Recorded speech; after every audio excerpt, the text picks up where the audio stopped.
Hi കൂട്ടുകാരെ, നമുക്കിന്നൊരു കപ്പത്തോരൻ ഉണ്ടാക്കാമേ. അതിന് വേണ്ടിയിട്ട് ഞാൻ കപ്പ മേടിച്ച് നന്നായിട്ട് പുഴുങ്ങി ഉപ്പിട്ട് വേവിച്ചെടുത്തിട്ടുണ്ട്. എന്നിട്ട് ചെറുതായിട്ട് നമ്മൾ കട്ട് ചെയ്തെടുത്ത് ഞാനിവിടെ വെച്ചിട്ടുണ്ട്.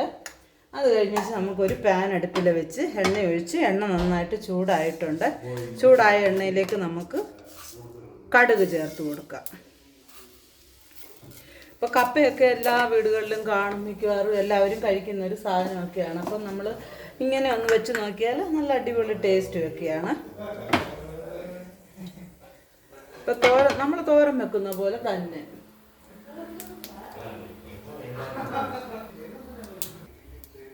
കടുക് നന്നായി പൊട്ടിയിട്ടുണ്ട്. നമുക്കിതിനകത്തോട്ട് ഒരു സ്പൂണ് കടലപ്പരിപ്പും കൂടെ ചേർത്ത് കൊടുക്കുക. കടലപ്പരിപ്പ് നന്നായിട്ടൊന്ന് മൂത്ത് വരട്ടെ.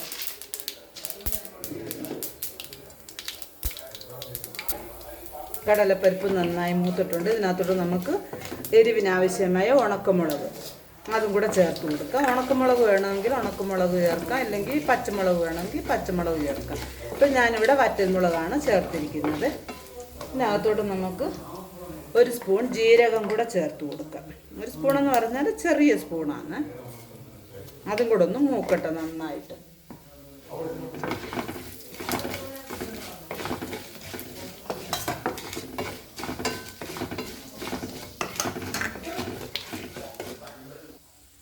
അങ്ങനെ ജീരകമൊക്കെ നന്നായി പൊട്ടിയിട്ടുണ്ട്. അപ്പം ഇതിനകത്തോട്ട് ഞാൻ ചെറിയ ഉള്ളിയാണ്, നമുക്ക് ആവശ്യത്തിന് ചെറിയ ഉള്ളിയും കറിവേപ്പിലയും അതും കൂടെ ചേർത്ത് കൊടുക്കുക. നന്നായി ഒന്ന് വഴറ്റിയെടുക്കുക. നമ്മുടെ കപ്പയ്ക്ക് നമ്മൾ ഉപ്പിട്ടാണ് വേവിച്ചത്.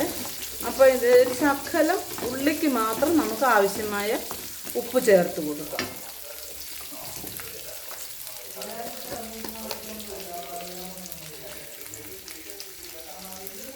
ഉപ്പ് കഴിക്കാതൊക്കെ നോക്കിക്കോണം.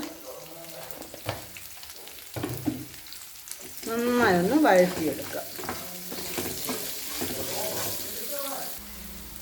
നമ്മുടെ ഉള്ളിയെല്ലാം ഇവിടെ വഴന്ന് വന്നിട്ടുണ്ട്. നമുക്ക് അതിനകത്തോട്ട് ശകലം മഞ്ഞൾപ്പൊടി ചേർത്ത് കൊടുക്കാമേ. ഒരു ശകലം മുളക് പൊടിയും കൂടെ ചേർത്ത് കൊടുക്കാം.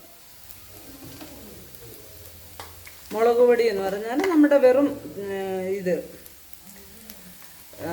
കാശ്മീരി ചില്ലിയാണ്. അതൊരു ശകലം. നമ്മൾ ഓൾറെഡി മുളക് ഇട്ടിട്ടുണ്ട്, ഒറ്റൽ മുളക് ചേർത്തതാണ്. ഒരു കളറിന് വേണ്ടിയിട്ടാണ് ഒരു ശകലം പിന്നെ മുളക് പൊടിയും കൂടെ ചേർത്ത് കൊടുക്കുന്നുണ്ട്.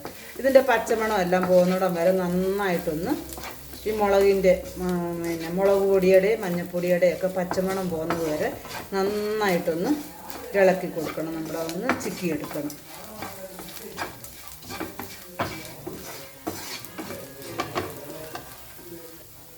നമ്മുടെ ഉള്ളിയെല്ലാം നന്നായി ഇവിടെ വഴന്ന് വന്നിട്ടുണ്ട്. ഇതിനകത്തോട്ട് നമുക്കിനി നമ്മൾ വേവിച്ച് കട്ട് ചെയ്ത് വെച്ചിരിക്കുന്ന നമ്മുടെ കപ്പ ചേർത്ത് കൊടുക്കാം. നമുക്ക് ഇനിയും പൊടിയായിട്ട് വേണമെങ്കിൽ നമുക്ക് കപ്പ അരിയാം.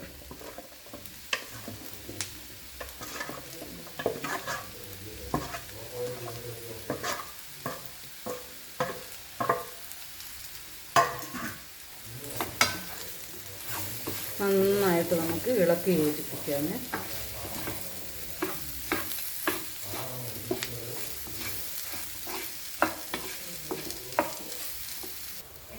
അങ്ങനെ കപ്പയെല്ലാം നന്നായി ഇളക്കി യോജിപ്പിച്ചിട്ടുണ്ട്. ഇനി ഇതിനകത്തോട്ട് നമുക്ക് തേങ്ങ ചേർത്ത് കൊടുക്കാം. ചിരകിയ തേങ്ങ. ഞാനിപ്പോൾ ഒരു കപ്പ് തേങ്ങ ഇവിടെ എടുത്തിട്ടുണ്ട്. തേങ്ങയൊക്കെ അവരവരുടെ ഇഷ്ടത്തിന് ചേർക്കാം. ഏറെ ചേർക്കാം, കുറച്ച് ചേർക്കാം. തേങ്ങ ഇല്ലാതെ ഇങ്ങനെ വേണമെങ്കിൽ തന്നെയും നമുക്കിത് എടുക്കാം. ഒന്ന് ഇളക്കിയിട്ട് നന്നായി ഇളക്കി യോജിപ്പിച്ചിട്ട് അടച്ചു വെച്ച് സിമ്മിൽ ഒരു 5 നിമിഷം കൂടെ നമുക്ക് വയ്ക്കാം.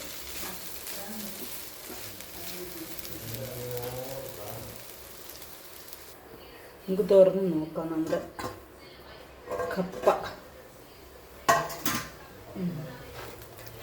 എനിക്കൊരു ശകലം തേങ്ങ കുറവായിട്ടാണ് തോന്നിയത്. അത് കാരണം ഞാനൊരു ശകലം കൂടെ തേങ്ങ തിരുമ്മി എടുത്തുകൊണ്ട് വന്നിട്ടുണ്ട്. അതും കൂടെ നമുക്ക് ആഡ് ചെയ്ത് കൊടുക്കാം.